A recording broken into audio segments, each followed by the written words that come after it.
could you not be completely absorbed by that little trailer? And I'm very pleased to be back here. Certainly the statement, "Only the wise will understand and live," is enough to grab your attention. The producers very kindly approached me, I think because I'm a bit of a skeptic, because I'm not particularly religious. It's a topic that is so interesting. They asked me if I would like to go on the journey of a lifetime. How could I refuse? So now I have this dossier with lots of documents in, and I'm not given too much information because together we're all going to explore this. But I have looked at a sort of an overview of where we're going, and if this transpires to be true, it's going to be life-changing for all of us. There are those who claim that ancient civilizations have recorded visitations from mystical beings, visitors from other worlds and dimensions. They say that they came to warn mankind of future events that will affect our very existence.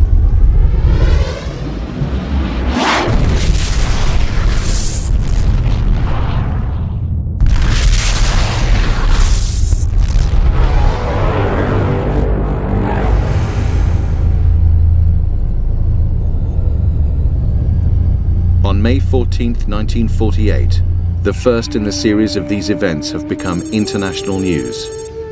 It is claimed that now over 100 events have seen fulfillment with deadly accuracy. Tumultuous events are beginning to take place. Things are beginning to assemble that can place the human race in a situation it's never quite been in before in the same way to the same degree, but most people are so captivated by their own world and their own self-interest, their own pursuits, they're not seeing what's really happening, the gathering storm. There have been several major points in history where people thought the end of the world was impending and biblical prophecies were being fulfilled, but the world did not end. This time, it's different. The missing ingredient the previous times was Israel. That's no longer missing. It tells us not simply what is going to happen, but what we need to do concerning it or with regard to it. God gives the prophecy for our best interest, so we will know what kind of action to take in anticipation of these events. The question is it real? Is it actual? Is it so? If it is actual, if it is real, if it is so, that would be analogous to somebody saying, why should I care if there is a shadow on my x-ray? Why should I worry about a blood chemistry or a medical examination? What's it to me? If it's real, if it's accurate, if it is so, its consequences become unavoidable to you. These events that are overtaking the contemporary world, particularly focused on the Middle East, will be universally cataclysmic if the scriptures are correct. It will affect everyone on the planet, either directly or indirectly in some way. The consequences will be inescapable. You need to know what it means for you. Today, in the environment we live in, people cannot say, who cares what happens on Wall Street? Who cares what happens in the city of London or with the banking crisis? Directly or indirectly, you're going to be affected by it. It's going to affect everything from what you purchase, to your family holidays, to your retirement, to your pension. You can't say, Wall Street is so far removed from me, or what happens in international banks is so far removed from me, it's of no consequence to me. It is of consequence to you. We'll multiply that 1,000-fold. That is biblical prophecy. It does sound like a lot of science fiction. However, some of the headings that I've already seen are things that are happening now. So, in order to begin this journey, I think the first thing that we need to do is investigate the scrolls. Let's see if they can be authenticated. Let's see if they are what they profess to be.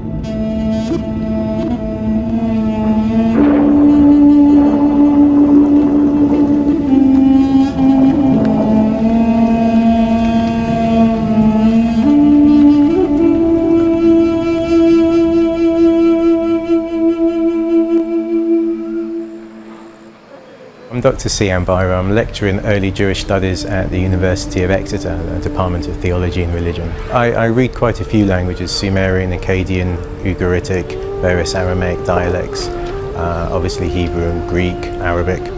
As you can see, we're in Jerusalem because this is where the Dead Sea Scrolls are kept, at the Israel Museum, at a specially built place called the Shrine of the Book.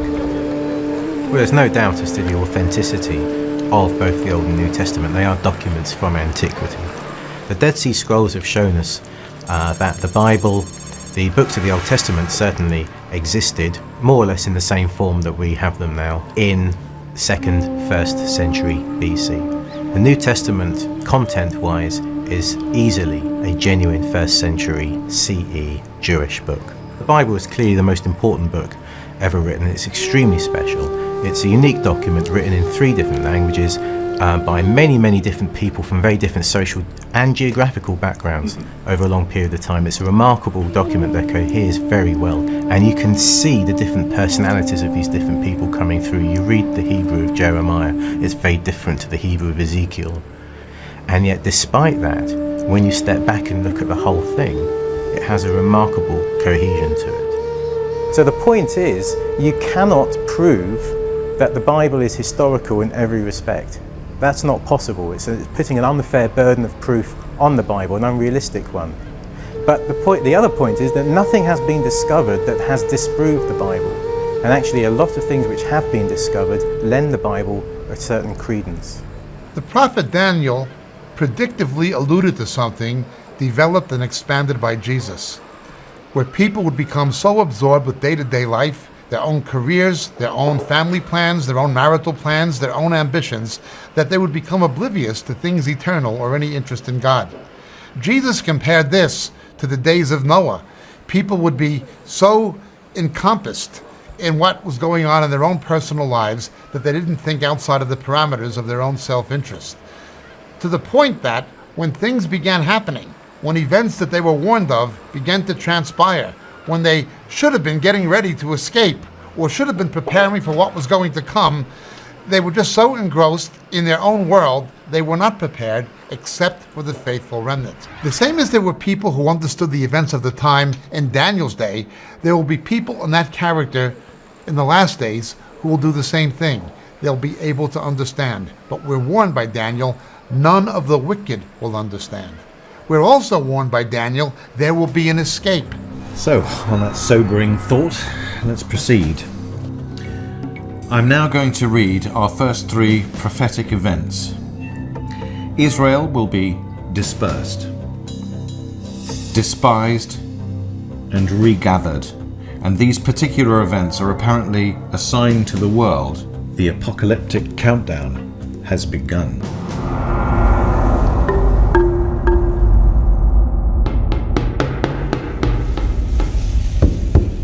As Jesus warned, as Daniel predicted, the Romans would destroy Jerusalem and Jews became evicted progressively in the 1st and 2nd century from Jerusalem and from the area of southern Israel. They were dispersed far and wide, certainly throughout Europe, Asia, even into Africa and into the New World. This happened. Then the Lord will scatter you among all nations, from one end of the earth to the other. Among those nations you will find no repose, no resting place for the sole of your foot. You will live in constant suspense, filled with dread both night and day, never sure of your life. History has been plagued by anti-Semitism towards the Jews. This hatred of the Jews, we hate you. Jews were persecuted in every nation in which they lived. It's not even logical. And it is predicted in the Torah of the Jews, in the book of Deuteronomy chapter 28 and Leviticus chapter 26, that these things would happen to the Jews. And the ugly history of anti-Semitism is foretold there.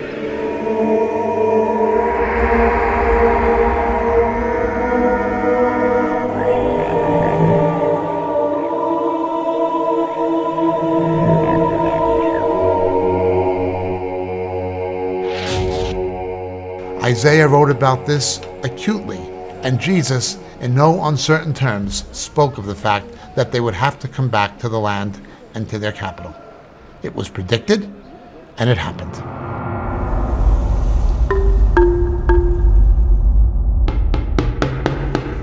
says in Ezekiel chapter 37, verse 21, this is God speaking, and I will take the children of Israel from among the nations, wherever they have gone, and will gather them from every side and bring them back into their own land. Now, the point of this passage is there's never been a point in history where the Jews have been gathered back to the land of Israel and been given back their land and given back their nationhood from all the nations round about, except in 1948. How can this nation be reborn in a day? How can the Jews go back to this ancient capital after being scattered among the nations for nearly 2 millennia? The scriptures said that would happen. When you see the Jews back in the land of Israel and back in their ancient capital of Jerusalem, according to the New Testament, that is a sign of the end. Jews were yearning to go back to Israel. For centuries, we direct our hearts to our Jerusalem, the navel of the world to us. Jews were hoping to come to Jerusalem all along. So this is really a fulfillment of a prophecy. When the words of the prophets come out of the book and materialize and become reality, and the Jewish people come back home to their homeland and establish the Jewish state for the first time in 2,000 years, nothing comparable to it in the history of mankind.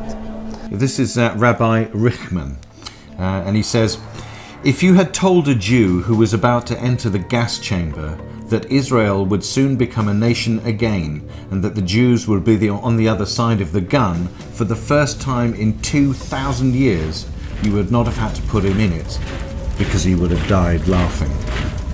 For them, this was impossible, for they were a people with no hope.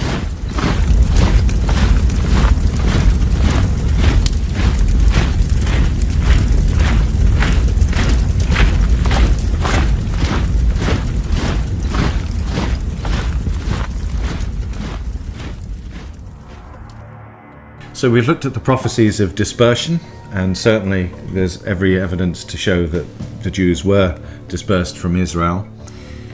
We've looked at them being despised, Adolf Hitler doing his very best to get rid of every Jew on the planet, hating them with a passion. Why? The head of Hezbollah says, if all the Jews gather in Israel, it will save us the trouble of going after them worldwide. Why do people hate them? Why is there such a strong anti-Semitic movement in the world? And the regathering, of course. 1948 sees the rebirth of Israel. It's interesting how the prophecies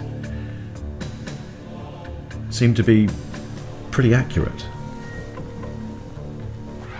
This is a prophecy from Zechariah, and it's about 2,500 years old.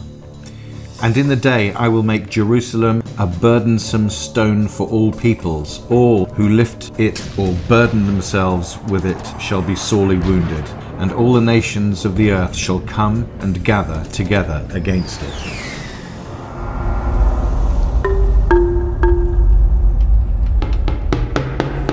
Israel itself, the very existence of Israel, of course, if you look at the history, is problematic for Muslims across the region, because it was a country that had many faiths within it. The claims to that land are contested, and they remain contested. So a state, Israel, that claims to have single claim over that land, and a claim that is based upon a single religion, namely Judaism, is problematic for others in that region who also have some claim to that land. So there's a history that goes back not just into the 20th century, but for thousands of years. This situation is the focus of much international media and diplomatic attention in the current world today. It's unbelievable that a relatively small city and a relatively small country is getting such a disproportionate amount of focus continually, almost daily, in international media news. Let's understand certain things. Jerusalem is sacred to people of three separate faiths primarily: Christianity, Judaism, and Islam.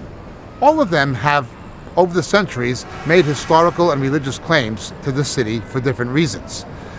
It is for sure the original settlers of this particular city were the Jebusites, who no longer exist, but King David, of course, finally captured Jerusalem from the Jebusites, and there had been a Jewish presence even earlier, which Islam acknowledges going back to the patriarchal period of Abraham, Isaac, Jacob, and so forth.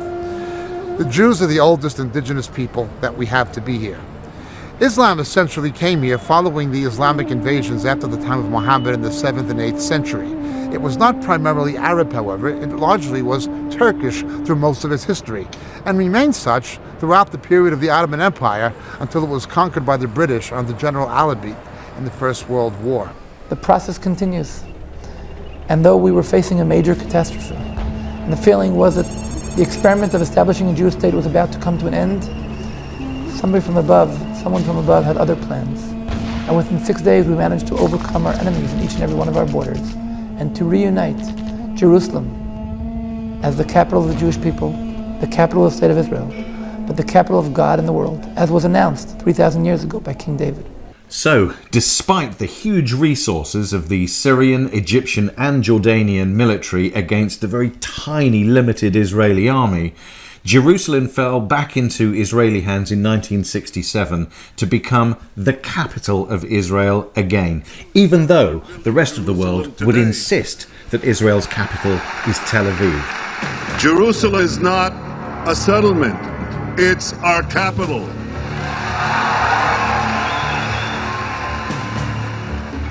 Moving on, Zephaniah, and this is taken from about 622 BC.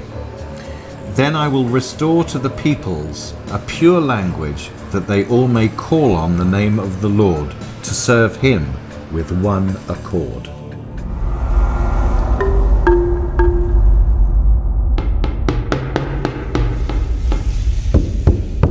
When I ask you, Mashmech, what is your name? I speak to you in biblical language. Yeah, maybe you can say that this is a miracle.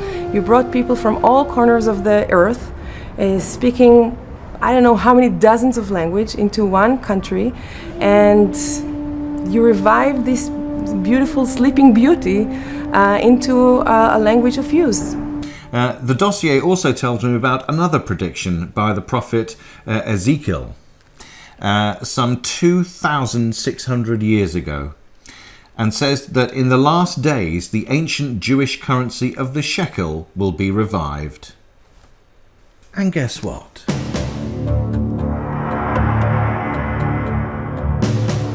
Dispersed, despised, regathered with Jerusalem as its capital, language restored, and of course the shekel.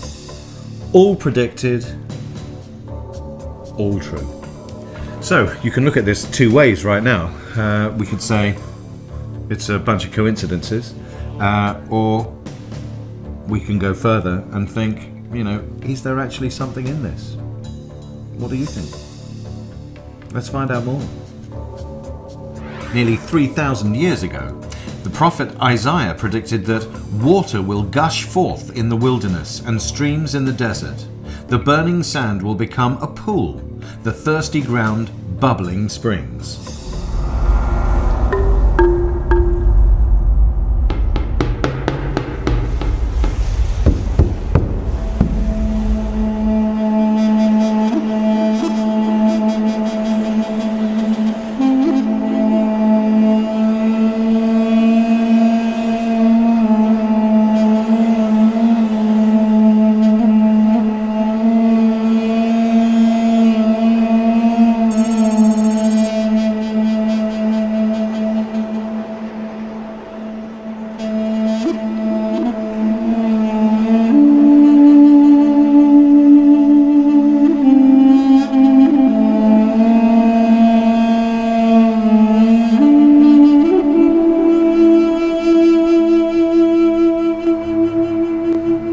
This is Isaiah 740 BC.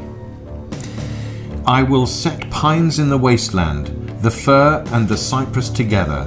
In days to come, Israel will take root. She will bud and blossom and fill the world with fruit. They will say, this land that was laid waste has become like the Garden of Eden. The desert and the parched land will be glad. The wilderness will rejoice and blossom. Like the crocus, it will burst into bloom. Every prophecy is a powerful sign, a warning marker for the skeptic. From wasteland to Garden of Eden, the land will be transformed. It was predicted and it happened.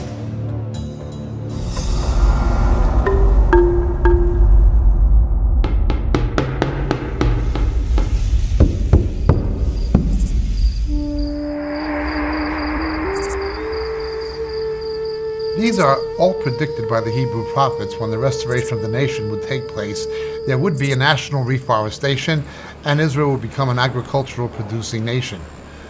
For the centuries when the Jews were not in control, the land was largely barren. When the Zionists first came here, it was largely either malarial-infested swamp or else desert. In fact, the Turks imposed a tax on the growth of trees. Well, once Israel became a nation in 1948, there was an intense national program of national reforestation, literally fulfilling this prophecy. And of course, Israel is the garden of the Middle East. You don't find so much agricultural land recovered from a desert wilderness anywhere else in the Middle East. Other nations would like to have it, but Israel has made the deserts blossom just as was predicted. First people who came here saw nothing but salty water, desert, and it was quite a big adventure. Right from the beginning, they would try to establish orchards. They tried to grow all kind of orchard. When I came into the business, I found plums, peaches, apricot, pears, and all kind of fruit. Now we have the biggest olive orchard in the country, and we are exporting the olive oil into the world. And it seems that it's going well. The mountains will drip with sweet wine. All the hills shall flow. I will bring back the captives of my people Israel. They shall build the waste cities and inhabit them. They shall plant vineyards and drink wine from them. They shall also make gardens and eat fruit from them. We see that happening now. Israel shall blossom and bud and fill the face of the world with fruit. Just some of the produce from Israel. Pomegranates, peppers, marble cake, baby peppers, melons, chocolate, and you can see somebody's already had a little nibble. Israeli wine. Smells good. Very good.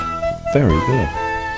The transformation is remarkable, but it's come about because of a lot of hard graft from people working in kibbutzes over the last 40 years and financial investment and grown-up irrigation systems that have been put into place and so on, all of which every other country, given the finances in that region, could achieve. The spooky thing is, only Israel has managed to get itself together in this capacity. Now, is that just something that would happen because they're a smart nation, or is it because it was foretold?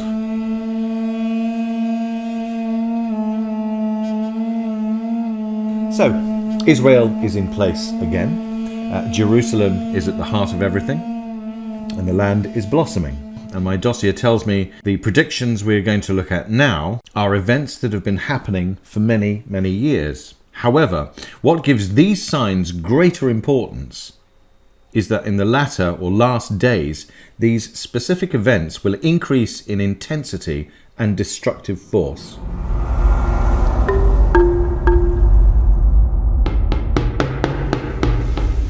The scriptures speak of 4 kinds of calamity that will take place as we approach the end of the age. The first is largely environmental. Things such as natural disasters, pestilence, famines, things of this nature, increases of disease, food shortages, and so forth. So according to the prophecies, we will see an increase in catastrophes. Well, I don't think anyone here would disagree with the things that have been happening. You only need to turn on your television and you'll see footage of floodings, tsunamis, earthquakes. It seems all too common. In fact, so much so, I think in the last 5 or 10 years, we've seen so much television footage of these natural disasters that you're kind of used to it. It's not shocking anymore. The other category are wars and rumors of wars, catastrophes that are man-made most of them based on ethnic tensions between ethnic nations. You will hear of wars and rumors of wars. Nation will rise against nation and kingdom against kingdom. There will be famines, earthquakes, signs in the sun, moon and stars. Nations will be in anguish at the roaring and tossing of the sea. Men will faint from terror, apprehensive of what is coming on the world. Such things must happen. All these are the beginning of birth pains. So that means more natural disasters, more often. And it seems like we're seeing evidence of that now. Changes in society will trigger the final events where there will be no turning back. It was predicted, and it is happening. Lawlessness, moral decline, and the greed is good culture.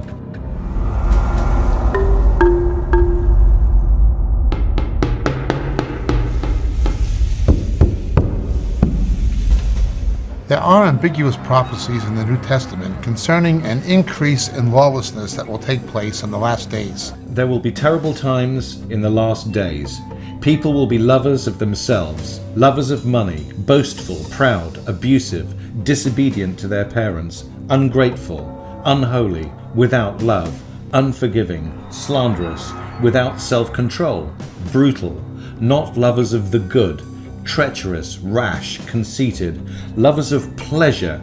Now that Western society has become increasingly post-Christian and neo-pagan, we find that with that trend, there is a trend towards the decline of established moral values.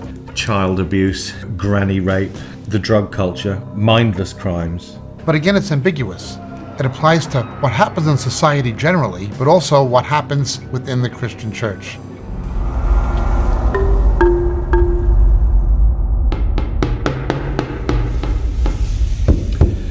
Okay, taking a look at these predictions, I'm beginning to understand how indeed these prophecies are integrated. It requires one event to precede the next, and they build upon each other to make the bigger picture. So next on the list is spiritual deception, which is apparently one of the greatest signs that the end is closing in. Mass spiritual delusion will captivate millions as they seek signs and wonders, opening a door for the greatest delusion of all time. It was predicted, and it is happening. Over the years, there's been an increase in the number of people that have contacted Reach Out Trust that feel they have been deceived by some churches that they went to, by some groups that they thought were Christian and were not. And they found that in the end, it's not the truth as they were told it to be. And as we began to investigate and look at this, we found it very interesting that the Bible talks about a period of time, the end of the age.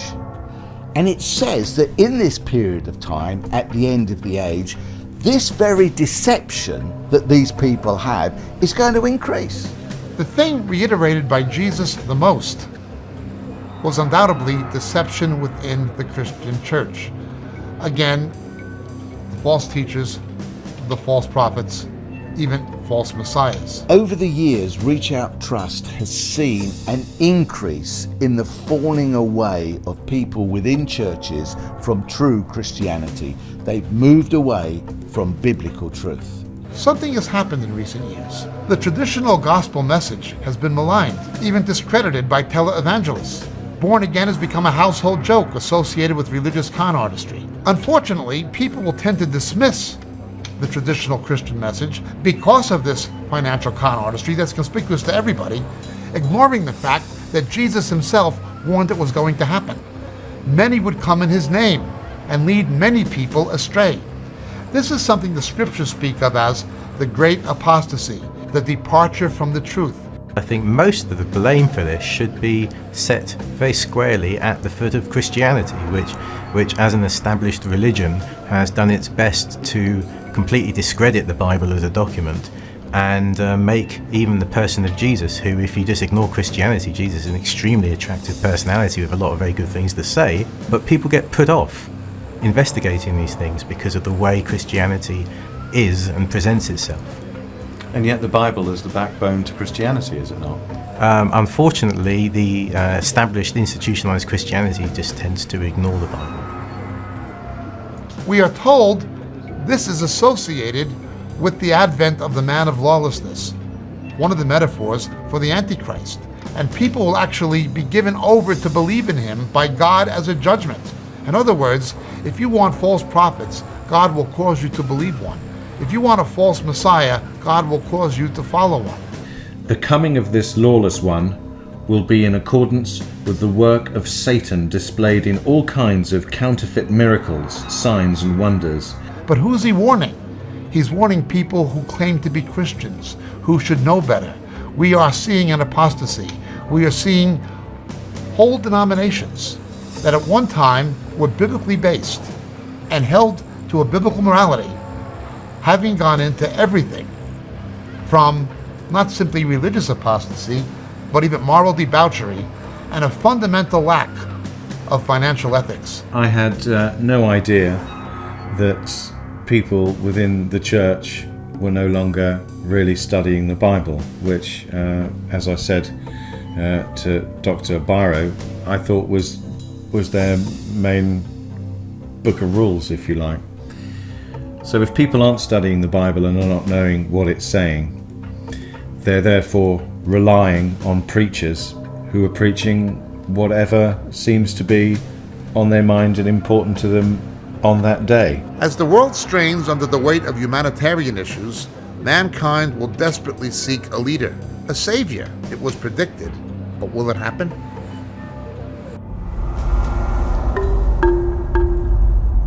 But it is clear to all concerned, when it comes to nuclear weapons, we have reached a decisive point. This is not simply about America's interests. It's about preventing a nuclear arms race in the Middle East that could lead this region and the world down a hugely dangerous path. There will be a convergence of calamities, environmental, economic, political, and strategic, taking place, much of it centered in the Middle East. In desperation, the world will look to a political leader and a religious leader as some kind of a redeemer figure. It's curious that as we enter the world we're in now, New Agers are waiting for someone called Maitreya.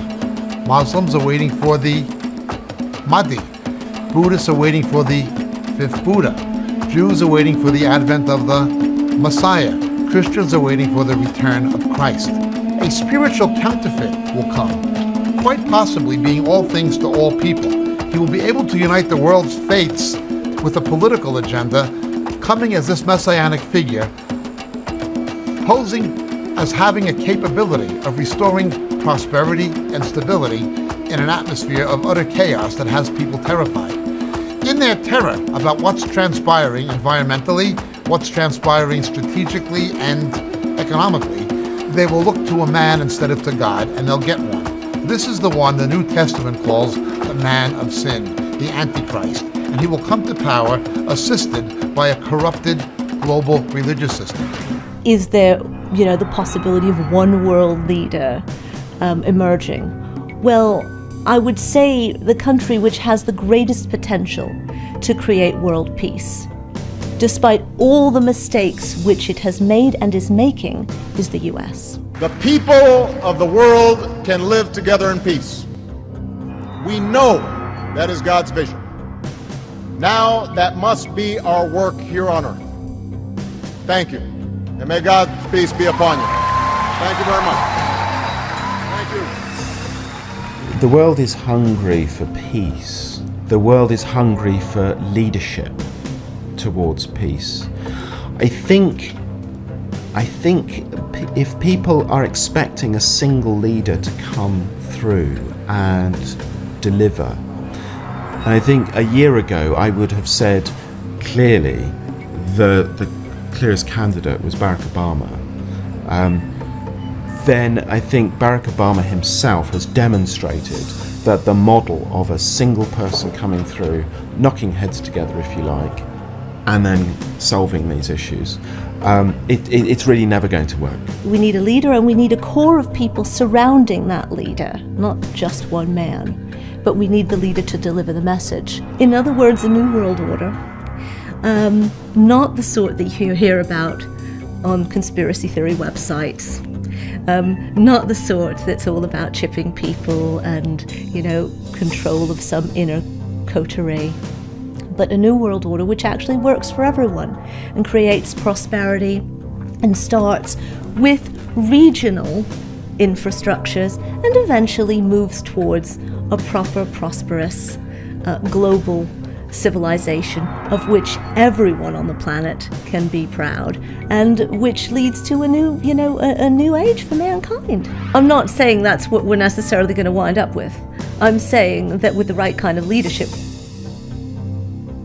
I'm a positive person. I mean, it's very difficult not to, to do this sort of work if you're not, because you'd be constantly depressed. But no, so what you're really wondering about is the flip side. I've presented the positive vision of the New World Order, and you're saying, what's the negative side of the New World Order? Oh, right, well, that's actually not so hard. Cannot move towards a world government without a crisis and without people losing faith in their national sovereignty. They need to have confidence in something that'll supersede that and that'll rescue them, in essence. We could wind up in a situation where an attack by Israel on Iran actually triggers a series of orchestrated events around the world through Iran's proxies. As a result of that, we wind up with people being scared. And they'll be scared because the war is effectively, in that case, going to be brought to their doorstep. It's not something which is happening in the Middle East. It's not something which is happening, on board a ship in the Straits of Hormuz. It's something which is actually happening in their day-to-day lives. And if there were a series of such orchestrated attacks, then I think you'd be looking at people wanting some kind of leadership, someone who could protect them. And then you would be looking at state control. They'll say, keep us safe.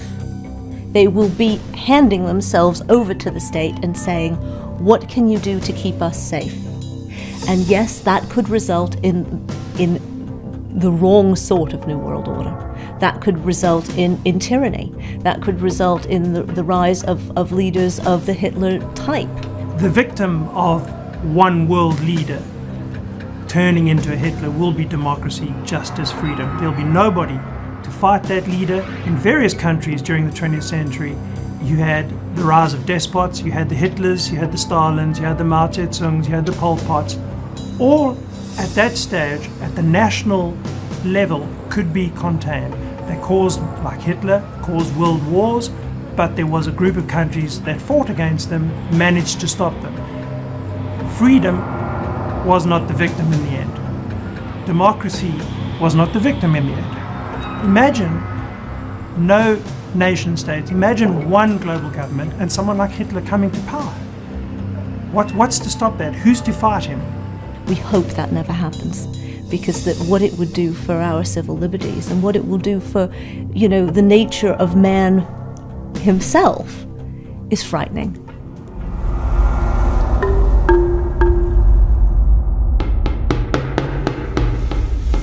He, the Antichrist, also forced everyone, small or great, rich or poor, free or slave, to receive a mark on his right hand or his forehead, so that no one could buy or sell unless he had the mark.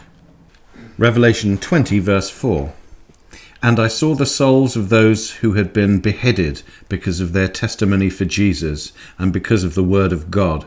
They had not worshipped the beast or his image and had not received his mark on their foreheads or their hands.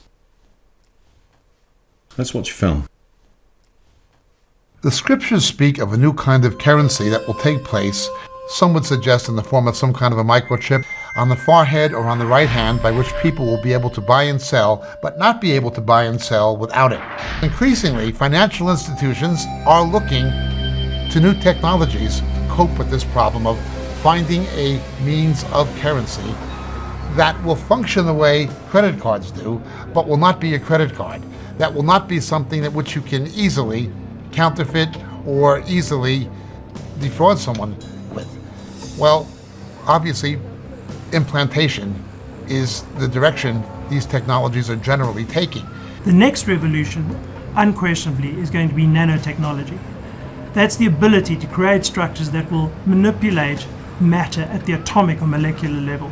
The way that could manifest is in various small chips, turning human beings into walking technology. Implantation is already beginning to take place experimentally on humans. The essential technology already exists.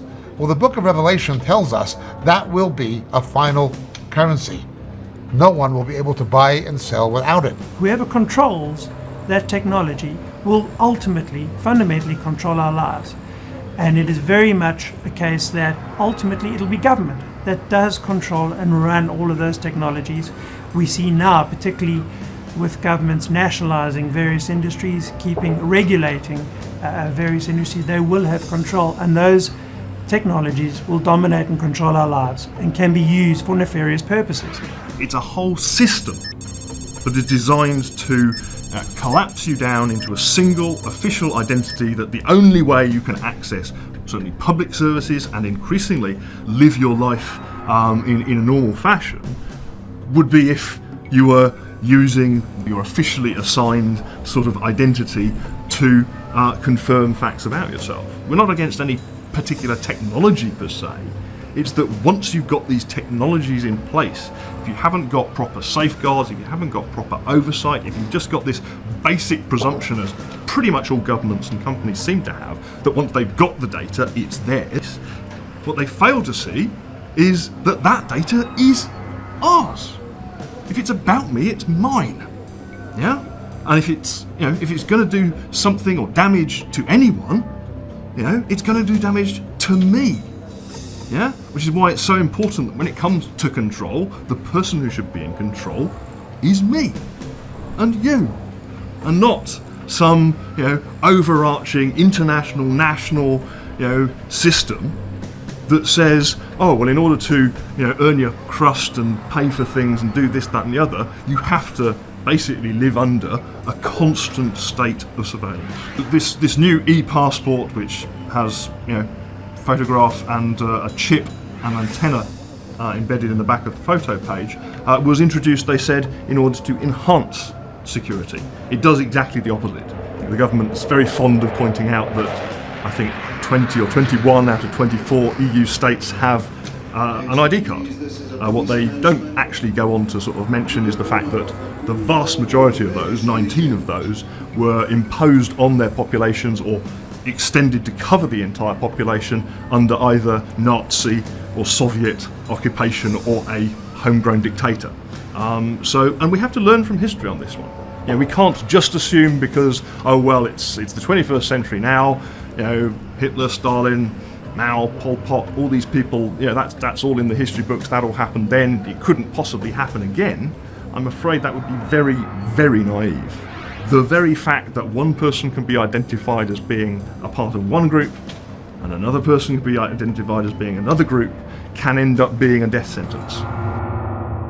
So we've really got to examine whether these prophecies that were made, let's not forget, over 2,000 years ago, is the technology there when they were talking about, Jacob was talking about the mark being on the right hand or on the forehead, the mark being a potential microchip containing your banking details, so your credit card or your credit history, and your ability to buy and sell. Well, when you examine it like this, you think, well, this is the technology is unquestionably there. I have 2 dogs; they're both chipped. The wherewithal is there. It's a relatively simple process, and it certainly can happen. It may probably be happening in test sites around the world as we speak. Scary to think about it. And another thing that crosses my mind is it's clearly stated that it's the right hand. Why would it be the right hand? What significance is that? And if you don't play ball with these people, you get your head chopped off. In what part of the world would that happen? Does that happen? Certainly worth thinking about.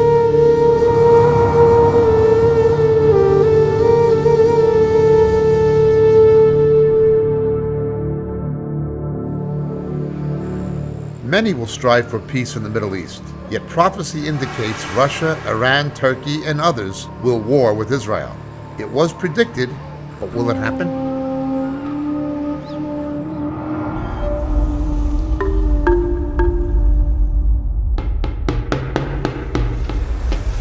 Both the book of Revelation and the prophet Daniel speak of this last 7 years of human history being divided into two halves. At the onset of this 7-year period, a peace treaty proposing to bring peace to the Middle East between Israel and the nations surrounding it will be inaugurated, which will be broken halfway through by this person whom we call the Antichrist. This person who's going to come, try to persuade the Jews he is some kind of a deliverer figure and bring a peace to the Middle East, but he will also not simply deceive Israel. He will deceive the nations. He will come as a man of peace, but he'll actually be a man of war. If you look at the history of the resolution of intractable conflicts, it's often the most radical people, the ones most stuck in the mud, most difficult to move, who in the end are the ones that create peace, primarily because they are able to bring the majority of their constituency with them. I'm optimistic still that a figure like Netanyahu can create consensus or move Israel in the right direction. That's not based on any fact, because anybody that looks at the situation today, anybody you talk to, will be quite pessimistic about the outcome. But solutions can come out from nowhere. If Israel is going to survive, it has to become part of a wider architecture, and that is going to have to be orchestrated by the US. Too much blood has been shed. All of us have a responsibility to work for the day when the mothers of Israelis and Palestinians can see their children grow up without fear. When the Holy Land of the three great faiths is the place of peace that God intended it to be. Does the US step up to the plate, or doesn't it? We'll wait to see. We hope the news will be good, because if not, I see a very, very destabilizing effect for the region and for the world. Notice now how many people have pushed for peace treaties and they've not worked. Oslo being one of them. Oslo I, Oslo II, Camp David. None of these peace treaties have been able to deliver what they promise. Well, none of them will be able to deliver what they promise. The worst is yet to come. Daniel also predicted that when these events do transpire, we are going to see Persia, that is Iran, emerging as a strategic threat to Israel's existence, leading up to some kind of a terrible conflict. Today, an unprecedented threat to humanity looms large. A radical Iranian regime, armed with nuclear weapons, could bring an end to the era of nuclear peace that the world has enjoyed for the last 65 years. I mean, yes, Ahmadinejad has made these statements, but again, they can be explained in terms other than desiring a nuclear holocaust. Do I really think, despite the rhetoric Ahmadinejad's used about wiping Israel off the face of the earth and so on, I don't think so. I really don't think that's what we should be worrying about. I think the more likely scenario for the exchange of nuclear weapons is things getting out of control. You've got the Israelis with nuclear weapons. They're unlikely to use them, I would say, first, but they might get into a threatened situation and then find that it's very difficult not to use them. If you had a situation in which Israel went to war with Iran, how is Iran going to respond? Well, it's going to respond through its proxies. And this is where you wind up with a global catastrophe. Because they do have capability. Whether we like it or not, they have capability in probably on every continent, in every city, and maybe even in many smaller regions around the world. And we know that. So it will be very difficult to prove who's doing what, but we will suddenly see at that moment a spark of international terrorist activity, some of which will be copycatting, much of which will be inspired as a result of or orchestrated directly through Iran. So I think that is the greatest danger, and that's the thing that needs to be avoided. Why would Russia align itself with Iran when Russia itself is afraid of what Iran represents, Islamic fundamentalism? It does not seem to make any strategic sense or any logical sense, except that Russia could see Iran as a mechanism to bring about such an instability in the Middle East where Arab oil would no longer be reliable and the value of Russian oil and natural gas would go through the roof, making Russia the new Saudi Arabia. That is one possible explanation some people have cited. Whatever explanation you wish to give to what seems to be illogical behavior by Russia, by arming Iran, by giving it certain kinds of technologies, one thing is for sure. We are told by Ezekiel, Russia, Turkey, and certainly the nations of Soviet Central Asia, as it was once known, will come into some kind of a military confederation with Iran in order to invade Israel, but it will fail due to divine intervention that will in part involve natural disasters. Now, Russia has actually used Iran in many respects up to this point. Russia has assisted them with the development of their nuclear program. The Iranians are clearly Islamic. They are an Islamic revolution, and therefore they have a dangerous role to play in terms of an example to the Central Asian states, where there's, again, very strong Muslim populations which threaten the territorial integrity of Russia. Nevertheless, in terms of strategic relationship, Iran has oil, Iran is a big player in the region. There is a possibility of Russia playing a distinctive role if they can develop a relationship with Iran. And so it tries to distance itself from the United States, who of course has a very, very close relationship with Israel. That means that the Russians and the Israelis are not going to see eye to eye. Turkey rising as a potential enemy? Yes, it's possible. Turkey is one of the very few states that has been a friend of Israel within the Muslim world. If they lose Turkey, it isolates Israel much more. Russia signed an agreement with Turkey to build a $20 billion nuclear facility, 4.8 gigawatts, actually in Turkey. Russia will provide the expertise and will hold 51% of the shares in this consortium. Now you tell me what that means for the region. Turkey actually has power, and its power, it has the power to create great peace in the region, actually, through its economic enterprises and Davutoglu's vision, their current foreign minister's vision. But equally, that power could be used in the opposite way. And it could actually be a catalyst for war. So the prophecies seem to be quite accurate. Spooky. Is this all a coincidence? I'm thinking not. I don't know what you think. The constellation of global events are almost complete. The predictions are a clear, visible sign. Right, our next chapter. A mountain splits water from under a great temple, a gate sealed.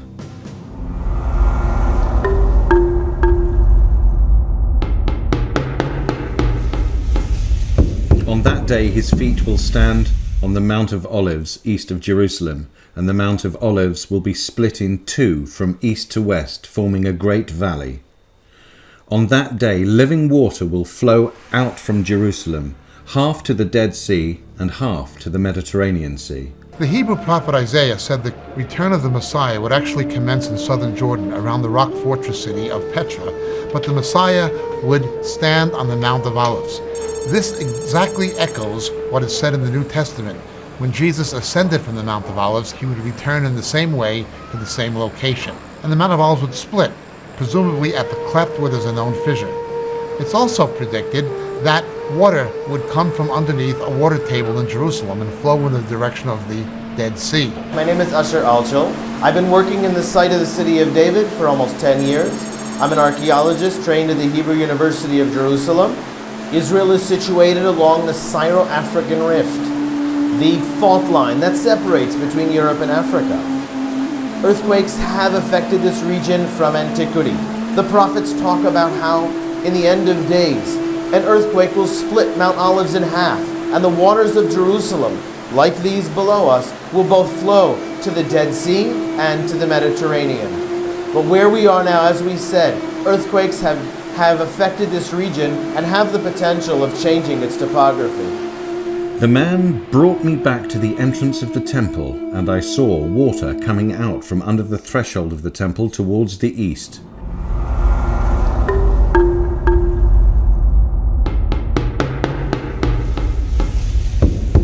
There will have to be a rebuilding of the temple in the book of Revelation, chapter 11, as it were a tribulational temple. It'll have to happen. And as we speak, there are yeshivas, Jewish religious schools, dedicated to resurrecting the ancient Levitical priesthood. There's a temple institute that is in the process of collecting, restoring, designing the artifacts necessary to reintroduce Levitical worship. It's underway even as we speak. The Torah obligates us. Make me a sanctuary and I will dwell among the people. And this is exactly what we are doing. We are trying to build the house of God, the third temple, as prophesied by the prophets, each and every one of them, because that is the center core of the book, to respond to the command, to the obligation of the Word of God. Make me a sanctuary and I will dwell amongst you. So we began with the major vessels. The showbread table, the incense altar, the menorah, the musical instruments, the vestments of the high priest, and step by step, we have already concluded over 70 of the vessels. If we only began 25 years ago with a handful of people, we presently have over 100,000 people who visit us annually. We have hundreds and hundreds of thousands of people from all around the world who hook into our website daily and are trying to be part of this godly, historical phenomenon. The time has come that the world be reunited around the one and only God, where God has chosen Jerusalem. From the very first moment we actually begin, it should take between a year to 2 years to build.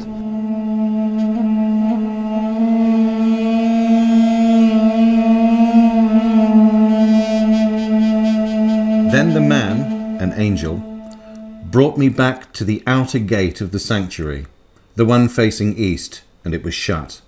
The Lord said to me, "This gate is to remain shut."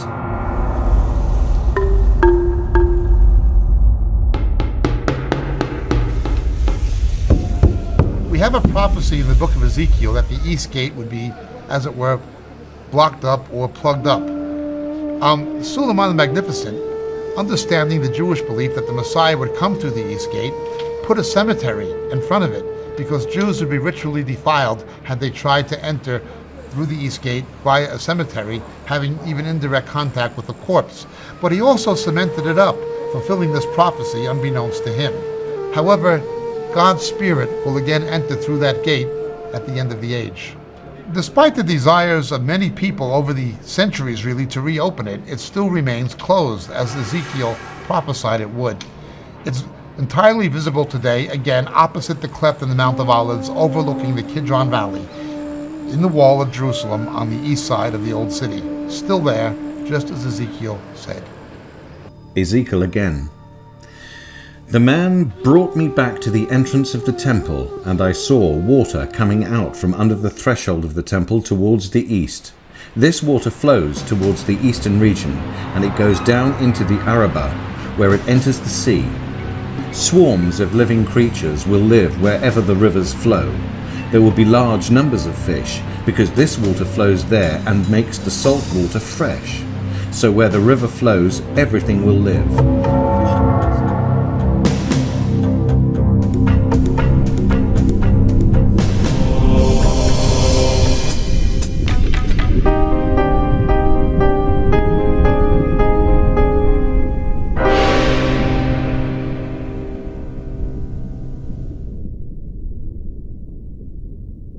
Okay, so not all of this has come to pass yet.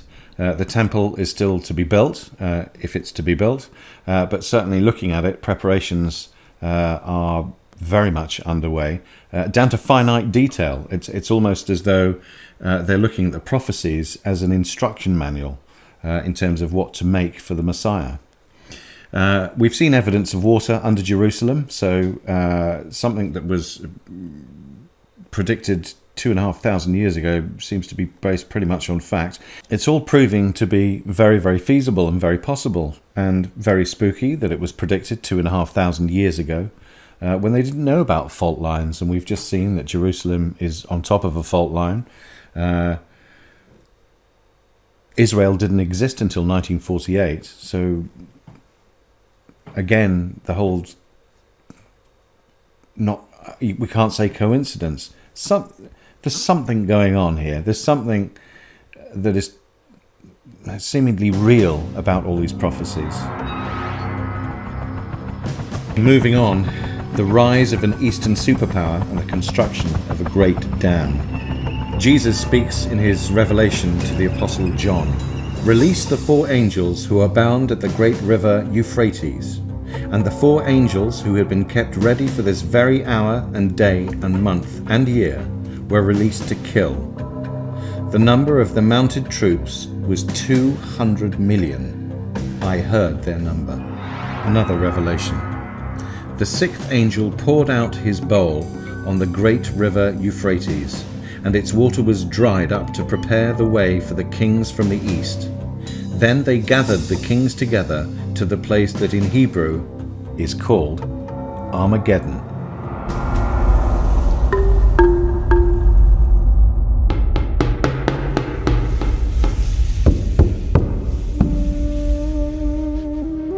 The scriptures speak of the kings of the East invading the Middle East.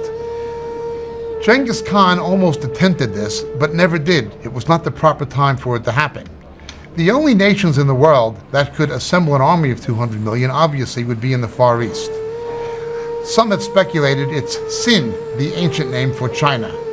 Be that as it may, it would have to cross the Euphrates River. Even as we speak, there is a dam in Turkey which could restrict or even block the flow of the waters into the Mesopotamian Delta, the Fertile Crescent, the Euphrates, that could literally make this particular prophecy happen. China is increasingly looking to the Middle East because of oil. I'm not necessarily saying it must be China, but it doesn't leave too many other possibilities. And certainly what we see happening is already beginning to materialize in terms of practical possibility. In terms of the technology and the dam and the drying of the Euphrates, it's uncannily spooky that could be done now, and again, how that could have been predicted. I don't know, what do you think? Despite frantic efforts, the world will witness the greatest Holocaust of all time. It was predicted, but will it happen? Well, here we are. Here's the big one. Armageddon and the day the earth will stand still. Jesus speaks in Revelation 16, verse 16. Then they gathered the kings together to the place that in Hebrew is called Armageddon. Jesus speaks as quoted by Matthew. For then there will be great distress, unequaled from the beginning of the world until now, and never to be equaled again. If those days had not been cut short, no one would survive, but for the sake of the elect, those days will be shortened.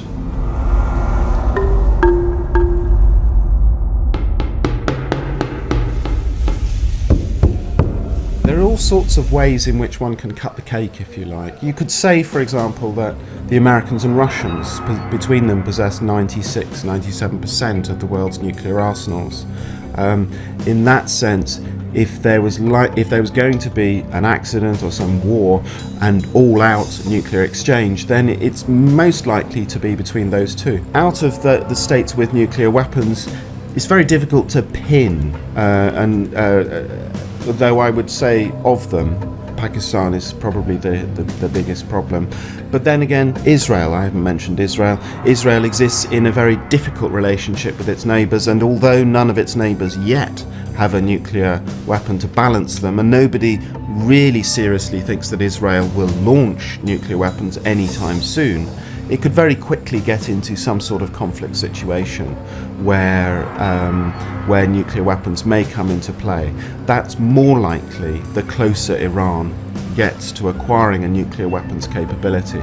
And that Iranian-Israeli relationship is one that I think we need to watch over the next few years as a potential spark point.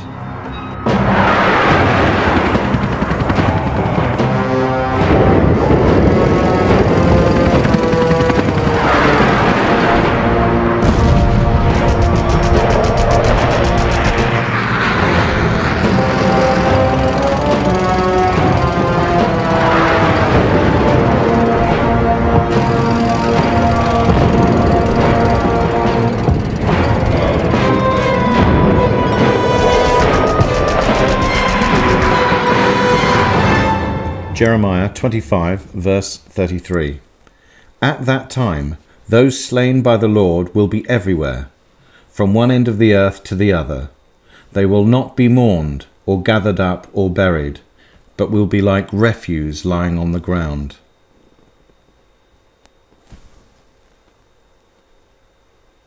I have the vision in my head of millions of slain bodies lying around, whether it's as a result of some massive device, megaton bomb, nuclear bomb. But from what this is saying, it is talking about the whole globe. It's utterly frightening and sadly possible. If nuclear weapons were used, either in the Middle East or I would say in the India-Pakistan relationship, you would, or if you had a nuclear weapon explode in London or New York or Paris or any city in the world, it would be a game changer. You know, September the 11th multiplied 100. And the reason for that is because people would recognise the vulnerability of modern society. You would get a significant immediate reduction in the confidence of urban living. You know, you would get a change in the way people related to each other on the international scene. And then you'd have two significant options. You'd have, we all need nuclear weapons to defend ourselves option, business as usual, but actually everybody engaging, and a distinct deterioration of security, and then a sort of Mad Max scenario. Or you could get a recognition that actually the problem, the threat from nuclear weapons is the nuclear weapons themselves, and we need to triple or multiply our efforts to get rid of them once and for all. And I know that's an optimistic scenario. You know, nuclear weapons are used and then everyone wakes up to their senses. But we will face that choice. We are specifically warned by Jesus that unless he returned, no human flesh would be saved. The human race would bring itself to the point of extinction. Technologically, that was not possible until the 20th century. It is easy to see how if there is a nuclear exchange in even one area of the world, it can easily spill over into a tinderbox effect globally. It was not possible either strategically or technologically up until the 1940s, but it's certainly possible now. Well, that certainly put a very harrowing image in my head. I don't know about you. We know that the Middle East is a political hotspot. We know the oil is an issue. We know that mankind certainly has created the ability to wipe itself out, with the Russians having something in the region of 13,000 nuclear warheads, the Americans 9,000. In Britain we've got something like 160. The technology is there, the firepower is there. It could happen. It could happen. It's an awesome thought, and I'm sure ever since the nuclear bomb was conceived, it's been a fear in the back of everybody's mind, certainly mine.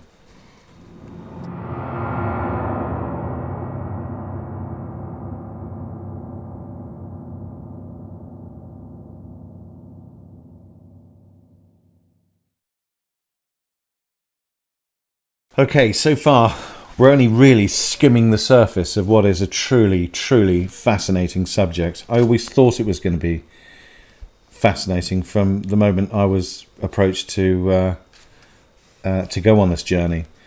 However, coming so far, it's very interesting, it's very scary, and a lot of me is thinking, yeah, how can we stop this? How can we prevent it? I'm not entirely sure whether we can.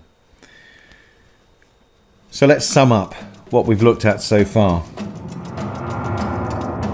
As Jesus warned, as Daniel predicted, the Romans would destroy Jerusalem and Jews became evicted progressively in the 1st and 2nd century from Jerusalem and from the area of southern Israel. History has been plagued by anti-Semitism towards the Jews. This hatred of the Jews, we hate you. Jews were persecuted in every nation in which they lived. It's not even logical. And it is predicted in the Torah of the Jews, in the book of Deuteronomy chapter 28 and Leviticus chapter 26, that these things would happen to the Jews. I will take the children of Israel from among the nations, wherever they have gone, and will gather them from every side and bring them back into their own land. Now, the point of this passage is there's never been a point in history where the Jews have been gathered back to the land of Israel and been given back their land and given back their nationhood from all the nations round about, except in 1948.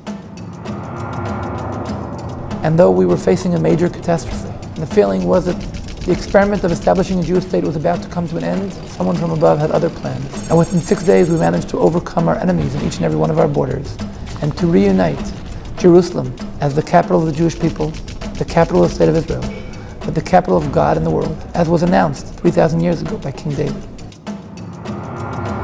You brought people from all corners of the earth, speaking I don't know how many dozens of languages into one country, and you revived this beautiful sleeping beauty into a language of use. In the last days, the ancient Jewish currency of the shekel will be revived. And guess what?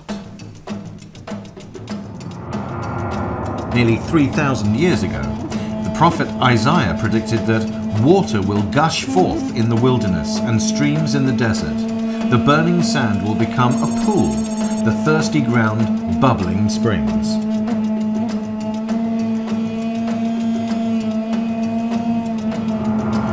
First people who came here saw nothing but salty water, desert. Once Israel became a nation in 1948, there was an intense national program of national reforestation, literally fulfilling this prophecy. And of course, Israel is the garden of the Middle East. You don't find so much agricultural land recovered from a desert wilderness anywhere else in the Middle East. The mountains will drip with sweet wine and fill the face of the world with fruit. You will hear of wars and rumors of wars. Nation will rise against nation and kingdom against kingdom. There will be famines, earthquakes, signs in the sun, moon and stars. Nations will be in anguish at the roaring and tossing of the sea. Men will faint from terror, apprehensive of what is coming on the world. Such things must happen. People will be lovers of themselves, lovers of money, boastful, proud, abusive, disobedient, ungrateful, unholy, without love, unforgiving, slanderous, without self-control, brutal, not lovers of the good, treacherous, rash, conceited, lovers of pleasure. Over the years, Reach Out Trust has seen an increase in the falling away of people within churches from true Christianity. They've moved away from biblical truth. Whole denominations that at one time were biblically based and held to a biblical morality, having gone into everything from not simply religious apostasy, but even moral debauchery and a fundamental lack of financial ethics. There will be a convergence of calamities, environmental, economic, political, and strategic, taking place. In desperation, the world will look to a political leader and a religious leader as some kind of a redeemer figure. The people of the world can live together in peace. We know that is God's vision. We need a leader, and we need a core of people surrounding that leader, not just one man. But we need the leader to deliver the message. The scriptures speak of a new kind of currency that will take place, some would suggest in the form of some kind of a microchip on the forehead or on the right hand, by which people will be able to buy and sell, but not be able to buy and sell without it. The essential technology already exists. Well, the book of Revelation tells us that will be a final currency. no one will be able to buy and sell without it. We are going to see Persia, that is Iran, emerging as a strategic threat to Israel's existence. We are told by Ezekiel, Russia, Turkey, and certainly the nations of Soviet Central Asia will come into some kind of a military confederation with Iran in order to invade Israel, leading up to some kind of a terrible conflict. Israel is situated along the Syro-African Rift, the fault line that separates between Europe and Africa. The prophets talk about how, in the end of days, an earthquake will split Mount Olives in half, and the waters of Jerusalem, like these below us, will both flow to the Dead Sea and to the Mediterranean. The Torah obligates us. Make me a sanctuary and I will dwell amongst you. And this is exactly what we are doing. We are trying to build the house of God, the third temple. From the very first moment we actually begin, it should take between a year to 2 years to build. Despite the desires of many people over the centuries really to reopen it, it still remains closed, as Ezekiel prophesied it would. It's entirely visible today, again, opposite the cleft in the Mount of Olives, overlooking the Kidron Valley, in the wall of Jerusalem on the east side of the old city. Still there, just as Ezekiel said. The only nations in the world that could assemble an army of 200 million obviously would be in the Far East. Some have speculated it's Sin, the ancient name for China. Be that as it may, it would have to cross the Euphrates River. Even as we speak, there is a dam in Turkey which could restrict the flow of the waters into the Euphrates that could literally make this particular prophecy happen. I'm not necessarily saying it must be China, but it doesn't leave too many other possibilities. If nuclear weapons were used, it would be a game changer. September the 11th multiplied 100. We are specifically warned by Jesus that unless he returned, no human flesh would be saved. The human race would bring itself to the point of extinction. It was not possible, either strategically or technologically, up until the 1940s, but it's certainly possible now.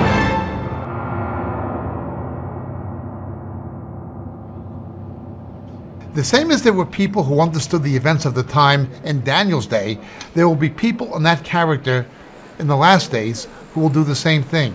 They'll be able to understand. But we're warned by Daniel, none of the wicked will understand. We're also warned by Daniel, there will be an escape.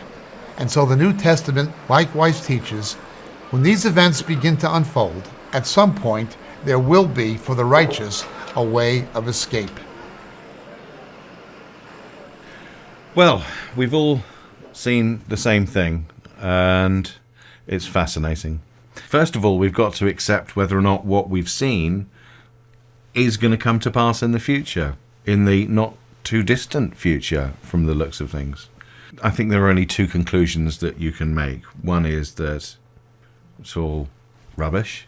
It's not true and it's not going to happen, and therefore we have nothing to worry about. We might as well go off and say, well, that was quite entertaining, and have a good rest of your lives, which is fine. The other is that you accept that this is the future, and then you have to work out how you're going to deal with it and what you're going to do about it, and that, to me, is the hardest.